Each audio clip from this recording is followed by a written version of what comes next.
नमस्कार बच्चों। पिछले वीडियो में पार्ट 2 वीडियो में आपने बेटी युग की पंक्तियाँ देखी होगी। अभी हम इस वीडियो में बेटी युग कविता की अंतिम पंक्तियों का अध्ययन करेंगे। अभी बेटी युग कविता का अंतिम पंक्तियाँ देखिए। अंतिम पंक्तियाँ, बेटी युग सम्मान पर्व है, पुण्य पर्व है, ज्ञान पर्व है। अभी यहाँ पर कवि आनंद विश्वास जी कहते हैं कि बेटी युग जो है, आज का जो बेटी युग है वो एक सम्मान पर्व है। सम्मान यानी एक आदर पूर्ण पर्व है। पर्व यानी उत्सव त्यौहार। तो बेटी युग एक आदरपूर्ण त्यौहार है। पुण्य पर्व उसे माना गया है। वो पुण्य की तरह भी एक उत्सव की तरह माना गया है, पुण्य उत्सव की तरह माना गया है। और ज्ञान पर्व है। बेटी युग एक सम्मानदायक पर्व है, पुण्य पर्व है और ज्ञानदायक पर्व भी है। यानी बेटी युग को यहाँ पर कवि ने बहुत सारे उत्सव के समान माना गया है। एक तो सम्मान पर्व की तरह माना है, एक पुण्य पर्व की तरह माना है और एक ज्ञान की प्रतिष्ठा की तरह उसे एक पर्व के रूप में माना है। पर्व यानी उत्सव त्यौहार। सबका सम्मान करे तो जन जन का उत्थान पर्व है। कवि कहते हैं कि सभी लोग पढ़ जाएंगे, बेटा बेटी सब विश्व में जितने सारे व्यक्ति हैं सब अगर पढ़ जाएंगे तो क्या होगा, सभी पढ़े रहेंगे, सभी पढ़े लिखे रहेंगे, साक्षर रहेंगे, तो निरक्षर कोई नहीं रह जाएगा। जिससे क्या होगा, वो बात को समझ सकते हैं, बात को विचार कर सकते हैं। इसीलिए सभी लोग एक दूसरे का क्या करेंगे, सम्मान करेंगे। तो वहाँ पर कलह क्लेश की कोई जगह ही नहीं रहेगी। जब सभी पढ़े लिखे रहेंगे तो क्या होगा, एक दूसरे के व्यक्ति एक दूसरे का क्या करेगा, सम्मान करेगा। जन जन का उत्थान पर्व है। साथ में कवि कहता है कि अगर सभी लोग पढ़ लिखेंगे तो सभी एक दूसरे का सम्मान करेंगे और फिर उससे क्या होगा, जन जन का उत्थान पर्व है।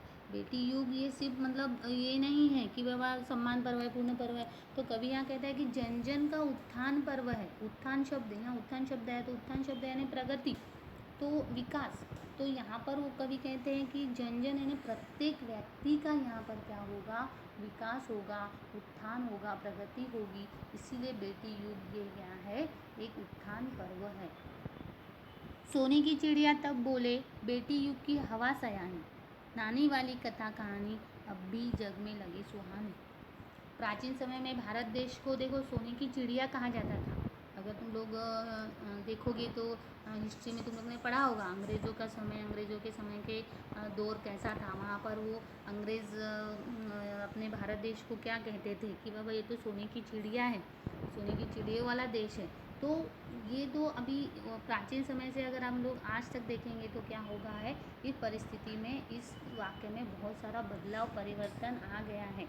तो अगर कभी यहाँ पर एक बात हमें कहना चाहता है कि ठीक है, अभी ये सेंटेंस जो है, ये वाक्य है कि भारत देश सोने की चिड़िया कहलाता था, इसमें बहुत सारा परिवर्तन आ गया है। अब उतना मतलब भारत देश में नहीं रहा जैसे लोग कह सकते कि ये सोने की चिड़िया है, उसमें बदलाव हो गया है, परिवर्तन हो गया है। तो कवि कहते हैं कि अगर बेटी युग आ गया, अगर बेटी युग आता है तो क्या होगा, लोग फिर से कहेंगे कि देखो ये क्या है, भारत देश एक सोने की चिड़िया वाला देश है। तो अगर बेटी युग आ जाता है तो बेटी युग की हवा सयानी, मतलब अगर सभी लोग सयाने हो गए तो क्या होगा, बेटी युग में एक हवा जो फैलेगी कि हाँ भारत देश में क्या है, सभी बेटियाँ सभी लोग साक्षर हैं। इसीलिए लोग उस भारत देश को क्या कहेंगे, फिर से सोने की चिड़िया कह के संबोधित करेंगे। इसीलिए कवि कहते हैं कि नानी वाली कथा कहानी आज भी जग में लगे सुहानी। यानी बच्चों को जो नानी द्वारा सुनाई गई कहानी है वह प्यारी लगती है। तो इस कविता में कवि ने बेटी युग यानी बेटी युग कविता में बेटी का आत्मविश्वास कैसे बढ़ेगा, बेटियां आत्मनिर्भर कैसे होंगी, और जब बेटी युग आएगा तो देश की प्रगति कैसे होगी, और फिर वहाँ पर देश की प्रगति में लोग बढ़ चढ़कर सामने आकर क्या करेंगे, अपना सहयोग प्रदान करेंगे। ऐसा यहाँ पर कवि ने प्रतिपादित किया है। यह कविता तुम लोग को समझ में आ गई होगी ऐसा मुझे लगता है। कविता और अच्छे से समझने के लिए उसे अच्छे से तुम लोग पढ़ सकते हो, एक बार दो बार अच्छे से पढ़कर उसे क्या कर सकते हो, समझ सकते हो। अगर यह मेरा वीडियो तुम्हें पसंद आया हो तो मेरा चैनल ज़रूर सब्सक्राइब करें और उसे लाइक करें। और अगर आपको कुछ समस्या है तो क्या कर सकते हो, कमेंट बॉक्स में लिखकर मुझसे अपनी समस्या का हल पूछ सकते हो। धन्यवाद।